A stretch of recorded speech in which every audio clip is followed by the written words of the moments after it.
Hello, invisible man and woman or whatever. So this is a secret recording from you know who, and it's all about what is the secret truth.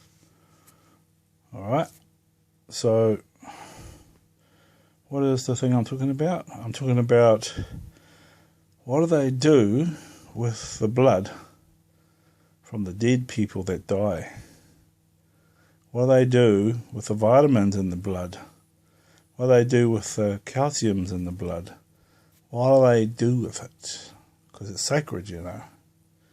Well, there are cat biscuits, and they do put bloods of animals in those cat biscuits.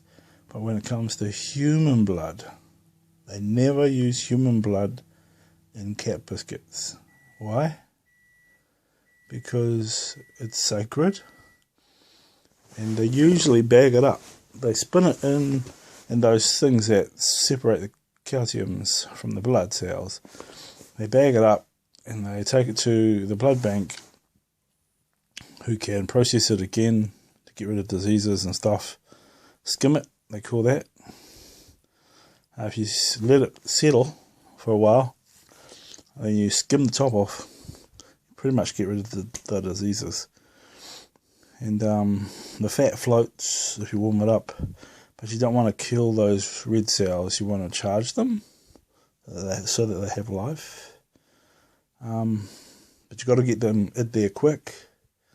And you can freeze it, but it can damage some of the cells. They can use a microscope to look through it to see how healthy those cells are. And it can go, once the name of the person of who passed away is defined and the genetic tree in which they are from, it can go to help the children who aren't passed away yet.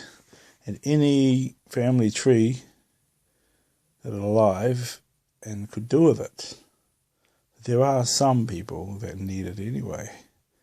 And there are many good things that are in that blood. Like when my mum was around, rest in peace, I gave her some nano gold, and it made her look like gold for quite a long time. And she was cellular strength. She was cellular strong.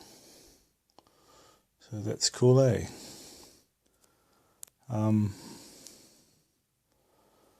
So we were talking when I was on a course, and the guy was telling jokes and saying that it was all given to animals, but you would never give any human blood to an animal because it gets a taste for it. Just like in the old days, we used to have a chicken that used to get the taste for eating their own eggs, and then it would get real bloodthirsty over eating eggs, and it would eat eggs every day. It would look for bleeding chook, and we had a chook that was bleeding from laying way too many eggs, but she was so stubborn, gone senile and gone nuts. So she'd go and eat all that blood, and she would tear into those bloody eggs. We had to kill not only the chook that was laying them, but we had to kill the chook that was eating them. Because once a blood eater or bloodthirsty, it's gonna not stop. It'll become that the chicken will gain all these superpowers from being vampire-ish, like mind reading and all those crazy shit. So yeah, they flush it down the drain, and it just washes down the drain, and it spreads and disperses. But they found out that there were all these bloodworms that were coming from all the blood, and there was a stink that always comes with the burning of the body. There's always a cheesy stink, because the human body, in effect, is a type of cheese, and it needs UV light in order to cure the flesh. And that's why they get babies that are choleric, and they do nothing about it because they're too stupid. But then when the sun comes out, the kid's eczema and all that goes away. So it's to do with the UV light that fixes it. A lot of idiots are just pure idiots and hide inside. They don't let the sun angles come into their house, so they don't get the UV light. They're just like me, they get all scabby and they get that lack of sunlight.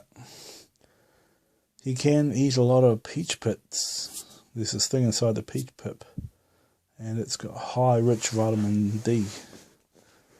So if you can notice that they're canning peach and they're taking the pip out. And what are they doing with that pip? Well, they dry them down a bit till they're hard like a nut. Then they call them almonds. That's pretty cool, eh? So anyway, that was the story about a lot of bullshit they were chatting up to me, and then the next thing you know, no, they flush it down the drain, but they keep the blood to sell. And you can get $70,000 worth of decent blood from a really massive person, because the red cells in there are literally worth $70,000 to the rich insurance people that are insured. Even there was a story about Hitler was killing people for the gold in their brain, because there was a certain tribe of people that were Hebrew, and they figured out that the Ark of the Covenant could break down gold and make it into ingestible, pure mana, white mana, so they had this white gold in them. And it was degrading over their life, and it was like titanium, it would degrade and become gold. So that's why they murdered all of those Hebrews, was to gain the gold, was a rumour. But it's hearsay and I don't believe it. But the Time Machine, on the Time Machine movie, has been said to need gold. So you figure it out. The Nazis had electromagnet time machine type devices that could transcend time and space, and it was called a UFO. Anyway, they need gold because it's more pure. So if you knew that there was billions of people with gold in their brain, you'd wipe them out and you'd come up with some story about racism or something. If you time traveled and traversed time and space and met the aliens that are holding everything together with their mind, then yeah, you might believe it. I don't know. Go figure. Who knows?